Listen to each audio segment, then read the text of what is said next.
very good afternoon and welcome to NTV News. I'm Siksha Sharma. Let's take a look into the headlines first. Main opposition UML submits a memo to Prime Minister Dahal demanding prosperity of Mid-Hilly region. Prime Minister says upcoming policy and programs will be people-oriented. Construction of 2 sections of Galchi-Raswagari road halted. Trilateral road connecting Nepal, India and China in limbo. US and UK launch fresh strikes on Houthis in Yemen. Targets underground storage site and missile surveillance capability.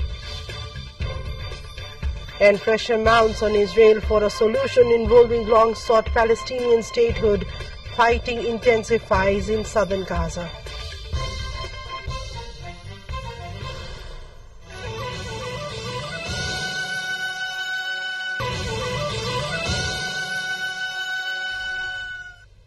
Welcome back to NTV News, taking a look into news in detail now. Prime Minister Pushpa Kamal Dahal has said preparation of policy and program and budget for coming year has already taken place. The Prime Minister said the programs will be more people-oriented.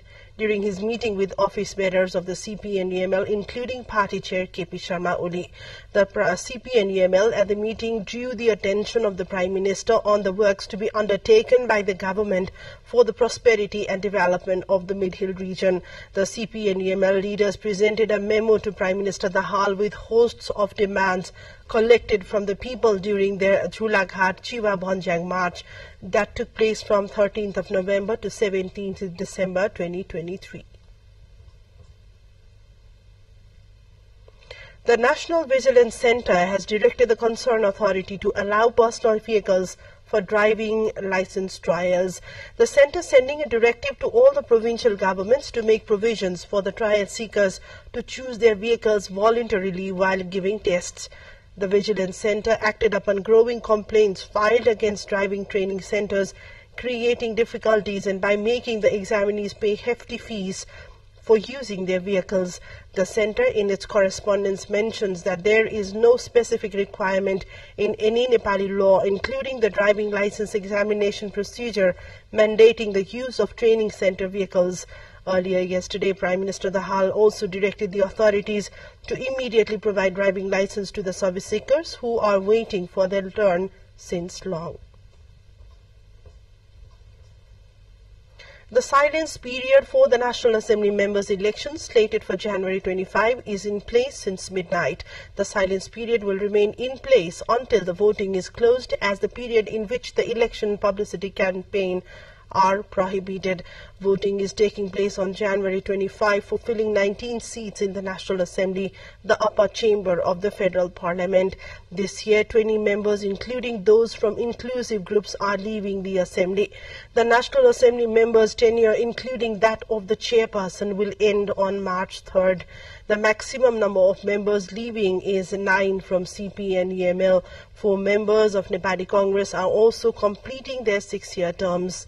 3 members from the CP and Mao Centre are also leaving. The last one-third of the group's 6-year tenure, determined by the round-robin system, is about to end on February the 18th.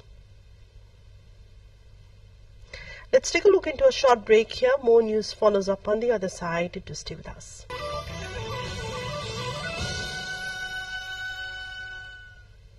Welcome back to NTV News, taking a look into more details. The visionary Mailung-Saprabesi-Raswagari road project, crucial for the China-India International Highways, faces a setback. The construction contract for the 19-kilometer stretch from Mailung to Saprabesi was terminated due to delays by Bharat Construction Siddhi Sai JV. Despite being designated a national pride project, delays persist.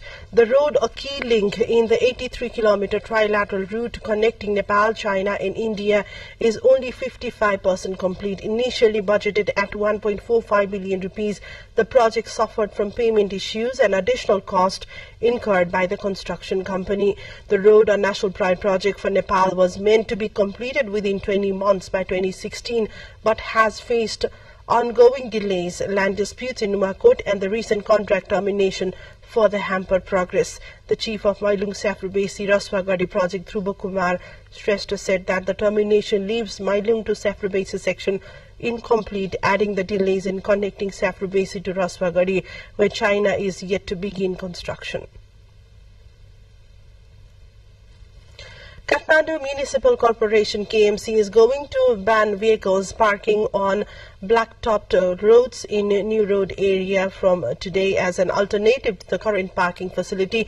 The KMC has said that it will provide free parking facilities at the Kathmandu Tower. Chief of KMC Municipal Police Rajunath Pandey shared that 300 four-wheelers and 700 two-wheelers can be parked at Kathmandu Tower. The new provision is expected to ease traffic in the area. He said that parking will be prohibited on black-topped roads in and around Dharmapath, Indrachok, Khichapokhuri, Mahabodha and around Bir Hospital. Earlier, similar prohibition in vehicle parking was imposed by the KMC in Choche area. Towards more development, where artists from Nepal, Cambodia and Burma presented their arts and cultures amidst a program in Philadelphia, United States on Sunday. At the program, organized on the banner of Sagarmatha and Lumbini, the artists performed songs and dance of their respective countries. The notion of brotherhood, peace and cooperation has been reflected on the banner of the program, namely the Intro Cultural Event 2024. The banner depicted the images of Nepali heritages, Sagarmatha and Lumbini. The event was attended by Nepali, Karen Khmer, Burmese and Cambodian community living in Philadelphia, according to a press release issued by the International Welfare and Support Foundation of America, the host. At the joint cultural program, students from Nepali origin of Intra Dance School, Harrisburg, had performed cultural dances on Nepali folk songs. The traditional Sakela dance performed by Nepali artist Roma Rai and her group had become a center of attraction. On the occasion, Kevin Chin of Cambodian origin and Thang Song of Burmese origin had shared the information about their cultures. Foundation chairperson Dili Adhikari said the program was organized to culturally unite Nepali people living across the globe. Back home to Palpa, where winter crops in many rural districts of Palpa are drying up late. Rural areas of Palpa district are drying up after late arrival of rain, which eventually led to driest winter. Normally, rainfall in between December to January is considered best to flourish winter crops. However, close to end of month, no rainfall witnessed in the areas, and farmers are waiting for magic to happen. But halfway through winter, and many parts of the country have not received rain this year, and water springs have become dry. Most of the farmers in the Palpa district are dependent upon the irrigation system to water their crops. Contrary to this, many fertile land for yielding crops are wasted and dry due to insufficient irrigation facility in the district. Subsequently, the crop yield is decreasing every year, informed the Agriculture Knowledge Center of Palpa. Farmers in the district are worried as late arrival of rain can impact on quantity of yield crops, namely mustard, pulses, wheat, among others. About 21,120 hectares of land does not have access to proper irrigation, and farmers are forced to look up in the sky for rain. Let's take a look into the highlights of what's coming up next.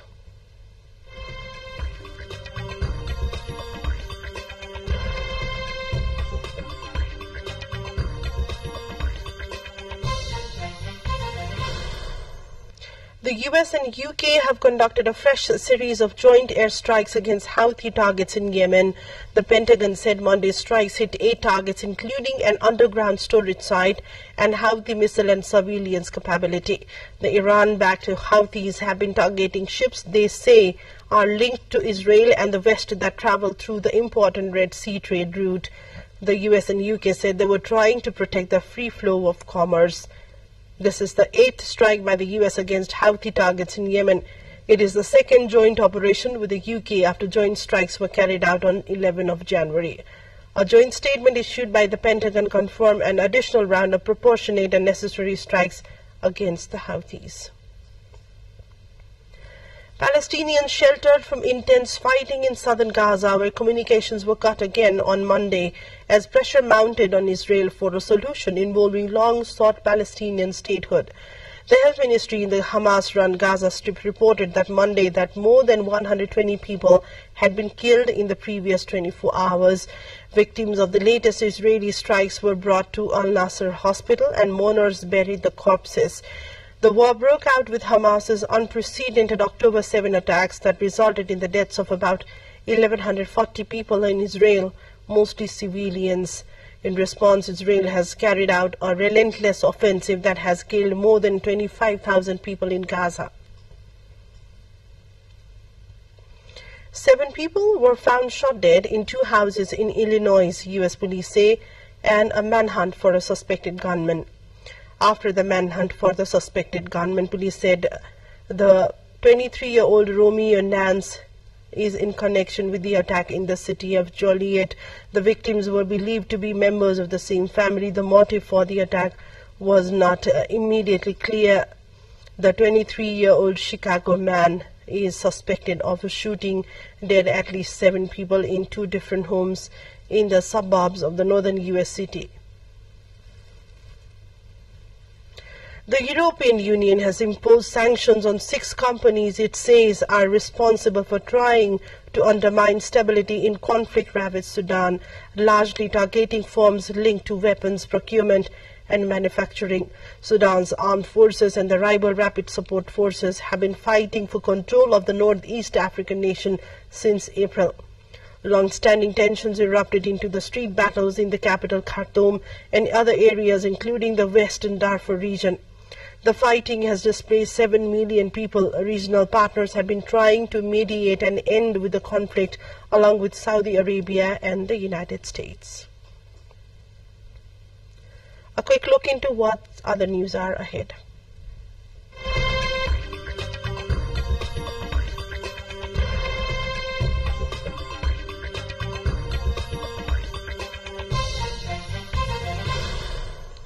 The death toll from a landslide that struck a mountainous village in southwest China's Yunnan province has climbed to 11 and dozens are still missing.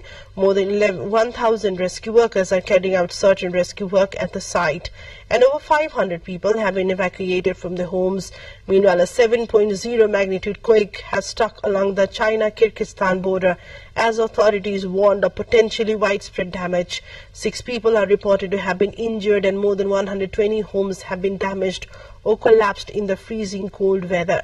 State broadcaster CCTV said there were several aftershocks since the main quake, registering up to 4.5 magnitudes. Tens of thousands of people were without electricity and hundreds of trains have been cancelled after the latest in a wave of winter storms lashed Britain and Ireland. With heavy rain and wind gusts up to nearly 100 miles an hour, the UK's Met Office Weather Service issued an unusual blanket wind warning for the whole country before Storm Isha, which reached its peak overnight. A 99-mile-an-hour gust was recorded at Brazil Wood Radar Station in northeastern England. An 84-year-old passenger was also killed when the car he was in struck a fallen tree in Scotland, Ireland, and the UK have been hammered since fall by a series of gusty and wet storms. Time now for sports update.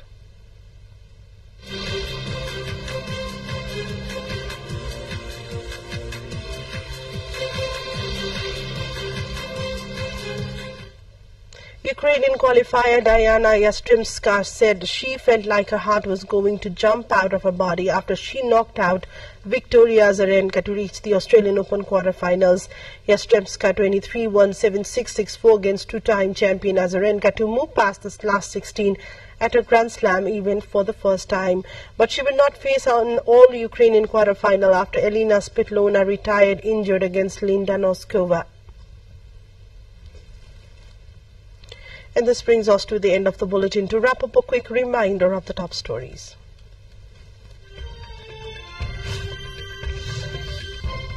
Main opposition UML submits a memo to Prime Minister Dahal demanding prosperity of Mid-Hilly region. Prime Minister says upcoming policy and programs will be people-oriented. Construction of 2 sections of Galchira-Swagari Road halted. Trilateral road connecting Nepal, India and China in limbo.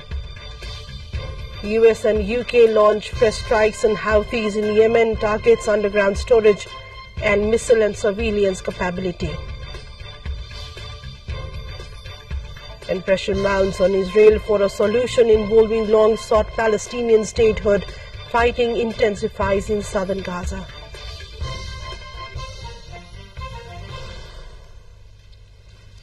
That's all for now. Thank you for watching. Have a great day ahead and namaste.